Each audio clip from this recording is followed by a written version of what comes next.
First, here's the extras.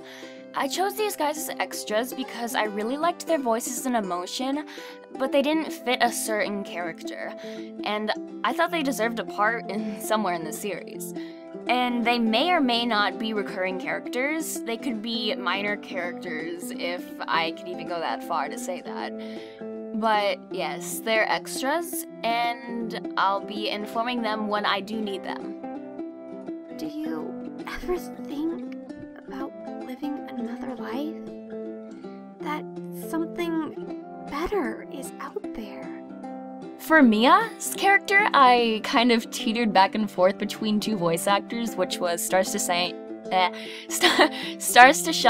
X, which was Sam, and then Expressions of My Voice, which was Elizabeth. And I picked Elizabeth because her voice was more fitting for the character, as it was more smooth.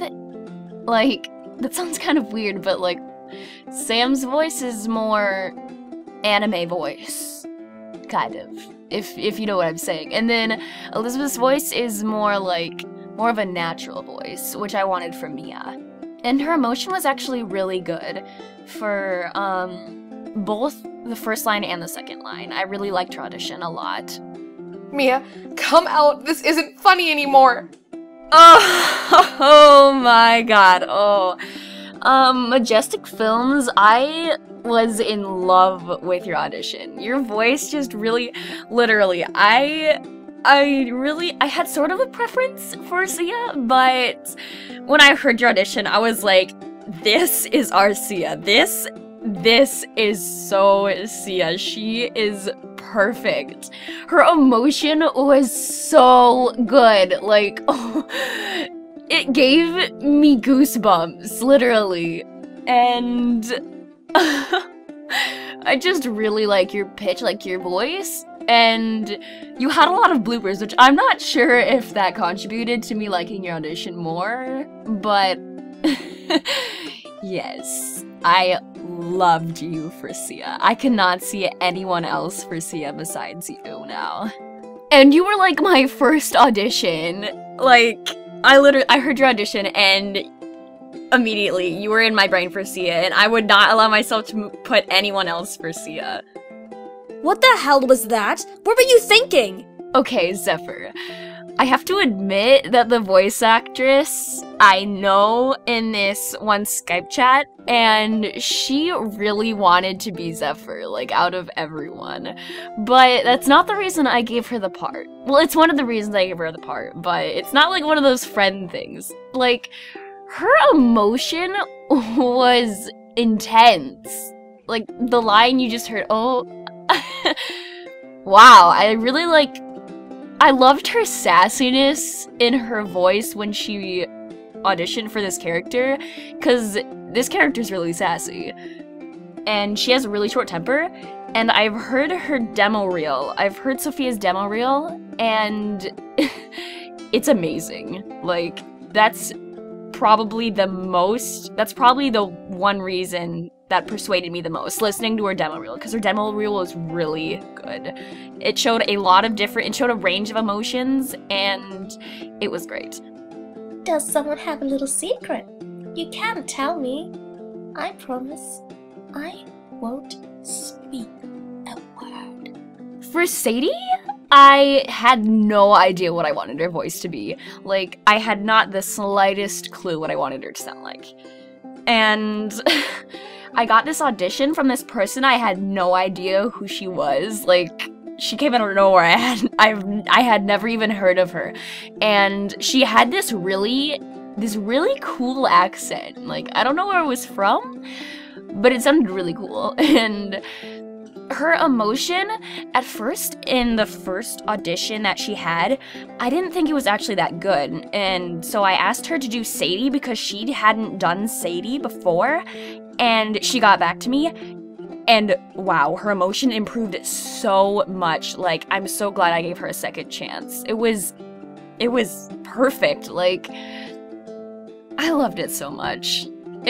It fit Sadie so well, even though I didn't have a preference for Sadie in the beginning. I really thought it fit her, and she deserved that part. Maybe you would be interested in coming after work in private to build on it with me. I could certainly give you some tips. Nokon. Okay, so I was on Skype, on the Skype chat, and I asked him to audition for my series because his voice is so cool. And he never usually talks in the Skype calls, but he started talking, and I was like, oh my god, your voice is like... So I had him audition, and he said yes, and I was so happy because I could picture his voice as one of the characters before he even auditioned, and I was like, it made me so happy inside because he auditioned, and then it fit the character, and it was just amazing. His emotion was good because he sounded so flirty, like, it was exactly what I was looking for. And his voice just really fit the character. I really liked his audition. Come on, Zeph. Let's get you out of here before you blow a gasket. Okay, so I picked Kaze's voice actor, like, I literally picked them because... Of course, I got no male auditions, like I'm gonna repeat again, except for one. I got one male audition, but their microphone was like really bad, so I had to turn them down. And, I had a voice actor in mind, but then they couldn't really meet the deadlines that I was giving them. So I decided to go with my trustworthy, like, favorite male voice actor, Eric, or Blue Sirix. Because he is really good at getting in lines, and he shows really good emotion, and he's just loved by everyone. Like, he actually fit the character well. I think, like, his voice was actually pretty fitting for the character. Also, apologies, I had to do this one while I was sick, because I did it last minute. Thank you to everyone who auditioned, and please don't feel bad if you did not get a part. You probably did not fit the character, or your microphone was bad, because I'm a very, very big perfectionist about that. I try to clear out everyone's microphone, like I try to test it at first, but if I can't clear it all, I am really strict about that. So just keep trying to voice act, and someone will find your voice somewhere, and they'll love it. Just keep trying, guys. Practice makes perfect. Also, for the extras, I actually already have 2 reoccurring characters planned out for that, and those will be assigned to Arcadian Sonnet VA and Choco Glamorous, because I have their voices in mind. The reoccurring characters' names are Evie for Arcadian Sonnet VA, and her nickname is Lemon, which will be explained later. She's kind of like the sore thumb in the group that she's in, so yeah. And then for Choco Glamorous, there is Lacey. I actually had her pick that name because I talked to her about this earlier. She is, surprise, surprise, Zane has a daughter. So, yeah, she's gonna be playing her. I got a total of 23 auditions, and Mio was very hard for me to choose from, so thank you for everyone who auditioned, and good luck with your voice acting career. Thank you!